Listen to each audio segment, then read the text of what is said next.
லௌகிகத்தில் சொல்கிறாங்க சூரிய கிரகணம், சந்திர கிரகணம். ராகு வந்து சூரியனை முழுங்கிடுச்சு, சந்திரனை முழுங்கிடுச்சு. இந்த ராகு யார்? 5 விகாரம். சூரிய வம்சத்தையும் முழுங்கி வச்சிருக்கு, சந்திர வம்சத்தையும் முழுங்கி வச்சிருக்கு. இதுலேருந்து விடுபடணும்னா 5 விகாரத்தை என்ன பண்ணணும்? தானமாக கொடுக்கணும். அப்போ உங்க பிடிச்ச தோஷம் நிவர்த்தி ஆயிடும். जब तक यह 5 विकार का दान न दे तब तक 16 कला संपूर्ण देवता बन न सके.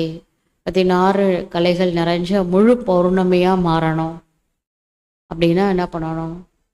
5 விகாரங்களை தானமா கொடுங்க. பாப்பு சர்வகா சத்கதி தாத்தா ஹை. உங்க நல்லதுக்கு தான் சொல்றாரு. உலகத்திற்கே சத்கதி கொடுக்கக்கூடிய வள்ளல். நீங்க இன்னும் வச்சிட்டு இருக்கிறீங்க, கொடுக்கறதுக்கு மனசு வராம. கொஞ்சம் பின்னாடி தேவைப்படும்ல எல்லாத்தையும். இப்ப கோவத்தெல்லாம் மொத்தமாட்டு கொடுத்துட்டா நாளைக்கு நம்ம தலையில மிளகா அரைக்கிறாங்கல்ல 4 பேர், அப்ப வந்து கோவப்படணும்ல. பண்ணுமா வேணாமா? அதனால கொஞ்சம் ஸ்டாக் வச்சிருக்கீங்க. அந்த ஸ்டாக் இருக்கிற வரைக்கும் துக்கம் சாந்தி இருந்துகிட்டே தான் இருக்கும். பாபா நம்பி கொடுத்துருங்க. அவங்க மிளகா அரைச்சா கூட கடவுள்னு திறக்கிறாருல, பார்த்துட்டு சும்மா இருக்க மாட்டார். அவரும் ஆக்ஷன் எடுப்பார்.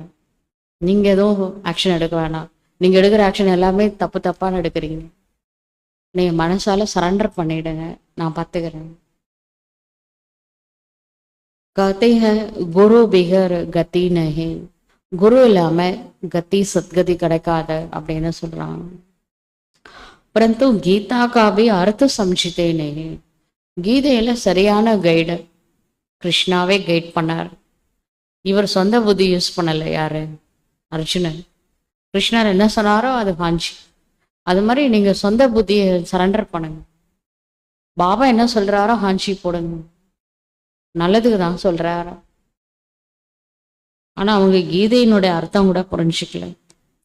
மனுஷஹி கதி சத்கதி மன முக்தி ஜீவன். மனிதர்களுக்கு தான் முக்தி ஜீவன் முக்திலாம் வேணும்னு கேட்குறாங்க. சோ பாப் ஹி தே சக்தே ஹை. இது வந்து கடவுளால மட்டும்தான் கொடுக்க முடியும். இஸ் சமயம் சர்வகே சத்கதி போனி ஹை.